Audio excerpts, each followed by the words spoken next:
it's Danielle over at 𝐸𝐤𝐤𝐤.com, and today I'm going to talk about insulation. You're going to need a few supplies to get started. You're going to need your staple gun. This one's an electric one. You could probably use a hand stapler, but this will save your hands a little bit of effort. You're going to need a mask, long sleeves, long pants. I wore a hat as well because I have long hair and I don't want insulation in my hair. Glasses or goggles. I'm using glasses, but probably goggles would be a good idea. You want some sort of knife to cut your insulation with. Utility knife should work. And you want some good gloves. Again, you don't want to touch this stuff. It's very itchy. I think some are worse than others, but just don't take the risk. You don't want to be breathing it in. The particles will float in the air, particularly when you're cutting it. So it's really important to wear the right gear. Now these are my bats right here, and it doesn't look like much here. I've got a bunch of them, but so far I've done quite a bit of the shed with just one of these. Once I open this, it's going to expand like crazy. Most of your studs, assuming your place is built normally, are going to be about the same width, and you want your insulation to fit in that width. It can be a little teeny bit bigger, but it really needs to fit pretty much perfectly.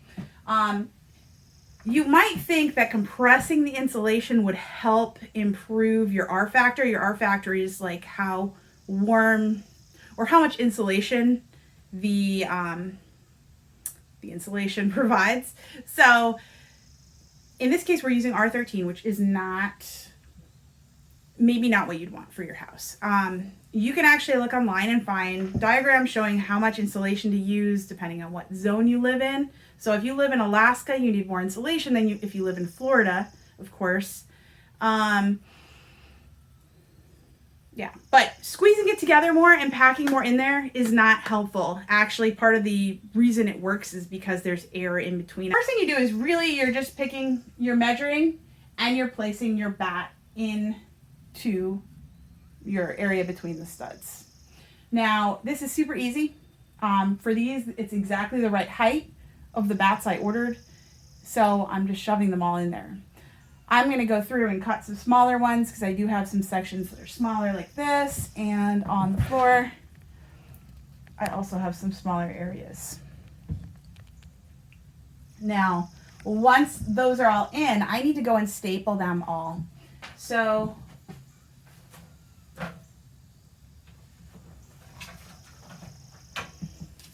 I have an electric staple gun and an extension cord here, and you don't really want to staple it on top of the stud. You want to try to staple so it's like inside the stud. That way when you're putting your drywall on, if the staple's sticking out, you don't have to worry about that getting in the way of drywalling. Okay, so I placed all of my large bats first, and that was just because it was easier and faster to do the big ones right up front. So as you can see here, I tore the bat in half a little for the ones that have an outlet in that bay, and that allows me to place my electrical wiring in between the bat so it's still insulated around the wiring. I just cut around the bats in the areas where the outlet comes out. So again, pretty easy, just pop them in there. Okay, so like this. I can do it here, or I can do it here.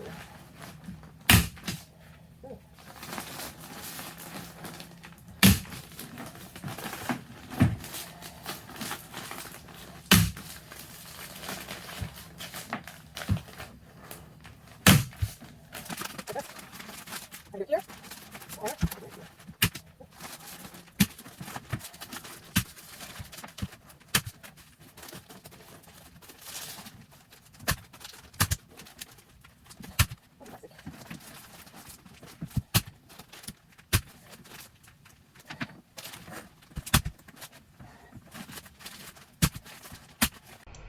Okay, so when you're cutting, you're going to want a really sharp knife. Because I had a bunch of areas that were all the same size, I made one template cut and made sure it fit, and then I used that to cut a bunch of others that were the same size.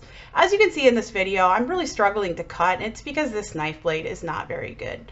I ended up swapping it out for a better blade. I just didn't have any good video footage of that. So it's fairly easy, not really too big of an issue. It is a little more difficult to cut the other way. Now this is a picture of it when it was partially finished. As you can see, I've got a lot of stuff going on here and here. I don't have a final picture of it finished, but we'll have more of that up and showing you the whole she shed once it's completed here in a little while. So keep an eye on my blog, DIYDanielle.com, to see that. Alrighty, have a great day. Take care. Bye.